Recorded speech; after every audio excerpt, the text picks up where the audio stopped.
A guy asked me, am I a motivational speaker?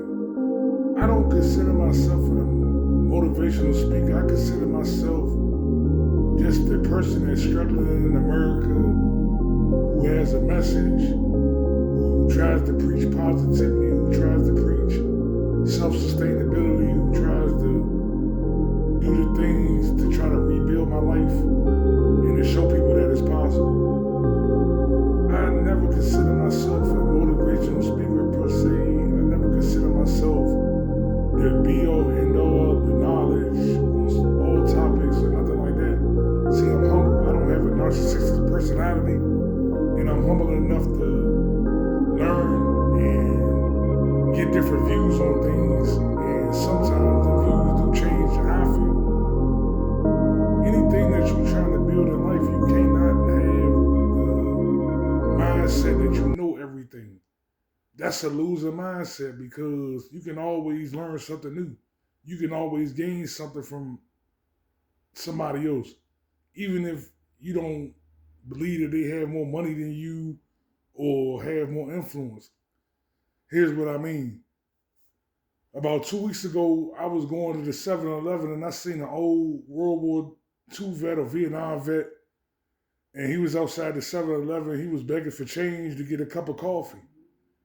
And most people would just walk by him and put their nose up. But me, by me being humble, I talked to the guy and I said, damn, man, do you have any advice on dealing with the challenges of living in America right now? Because you on the street and you might have a different perspective than me. And he told me one of the most deepest things. He said, man, the storm doesn't last, man, it'll end. Things will get better. And this was somebody that was homeless, really going through it, and he was able to keep a positive attitude. That's the one thing that nobody can take away from you. Can't nobody take away from you how you react to things, how you feel about things, what you want. And I thought about that and I said, man, that's the key. The key is whatever I'm dealing with right now, I cannot just make it like an ocean, like I'm the only one going through it. I'm the only one ever lost a job. I'm the only one that's having to rebuild. You have a lot of the workforce right now that's pretty much working month to month. They don't know if their company going to downsize or let them go. They don't know if they're going to have to move back in with their family. They don't know if they're going to lose their car. But that's the big thing for me, why dealing with hardships doesn't really bother me as much as some people. Because I understand that everything in life is not come to stay, it's come to pass. I never put materialism over how I feel. If I'm broke, if I'm rich, if I'm struggling, if I have a few dollars in my pocket, I'm always the same person. I never let outer or exterior factors dictate to me how I react to them. Man, there's plenty of days, man, dealing with being unemployed, you wake up and you used to a routine and you used to, for years, working, being a productive member of society in a sense.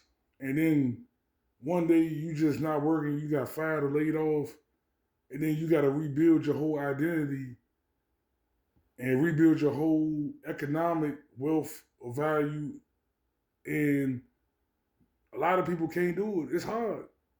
A lot of times you might have to maneuver. You might have to change fields. You might have to take a job making less money just to stay afloat.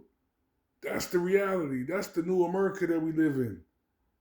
You work in 1 month at one company, they let you go, you might got to get a job at McDonald's or Wendy's or Panera Bread or whatever the case may be, and you have to be strong mentally to do it. That's why a lot of fitness influencers always tell people to get you a workout plan, because when you work out, it releases dopamine into your brain. That's why a lot of people smoke weed or drink, for the feeling. But if you get into a decent workout plan, your mind is going to be clear. That's the key. And it's hard to have a sober mind when you're going through things. That's why I was telling the guy, probably next month, I'm going on another 3 or 4 month detox. Not because I have to, because I have a lot of my homies, man, they smoke weed and they get it. So I could always have it, but you gotta have your mental block. You have to be all the way focused, man, trying to maneuver America. It's hard, man. And being intoxicated is not gonna help. It's crazy, man. It's like when I was thinking about what would I classify myself as, I'm no motivational speaker. I'm no better than nobody else, man. I'm just a regular person living in Washington, D.C. that's has an opinion on world events, things that's going on in the world. And I decided to make a YouTube channel and working on my TikTok to try to build a brand, to try to do something different. And I just wanted to know if it was possible. And I realized that it was possible. I'm almost at 400 subscribers, man. I was told I wasn't going to get 10. A lot of people quit YouTube before even getting 100.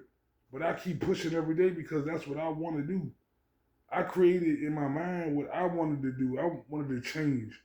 I wanted to have control over my life, control over my time, not feeling like a slave every day, going to work for a company that don't care nothing about you. And anytime they can try to screw you around, they do.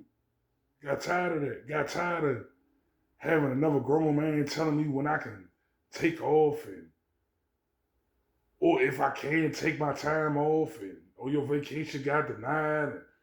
And if I'm feeling ill, maybe one day, oh, you got to bring a doctor's note. All that, man. Like, you know, if it's like it's emasculating and it's like demoralizing. You hate it. You hate to be stifled. You hate to feel like you just stuck and you just gotta accept it. Or if you don't accept it, you're just not gonna have a job.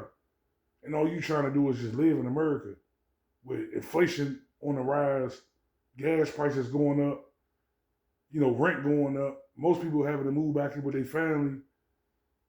Some people having to move into their cars, or they having to move into the homeless shelters or the street. And they having to rebuild their whole life. And you walking by people and it's like everybody's on their own direction. Everybody's going where they're going.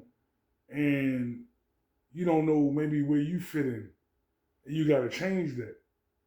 That's what I wanted to just try to work with people on. Work with it on myself. And I decided to create the YouTube channel. So when the guy asked me, am I a motivational speaker? If you want to call it that, I guess you could call it that because I try to get people positive, influence to try to figure out how their life can do better. And we can all get into a better position in life. So in that sense, yeah. But really, man, I'm just a regular person. I go through struggles. I go through, hardships. I go through days where, man, I wake up and my backpack empty and I go to a store and I'm trying to figure out if I could take everything in this store, I be in that mindset sometimes. So I understand how it is. I know how I feel like to want to do something and not know quite how to do it. But as always, though, for all the supporters, man, I appreciate you. Man, without y'all, it wouldn't be possible for me to do what I'm doing, trying to rebuild my life, and I appreciate it. I appreciate people that give me positive reinforcement, who comment on my videos, who like the videos. It helps. I deeply appreciate it, man. I'm going to get back with y'all.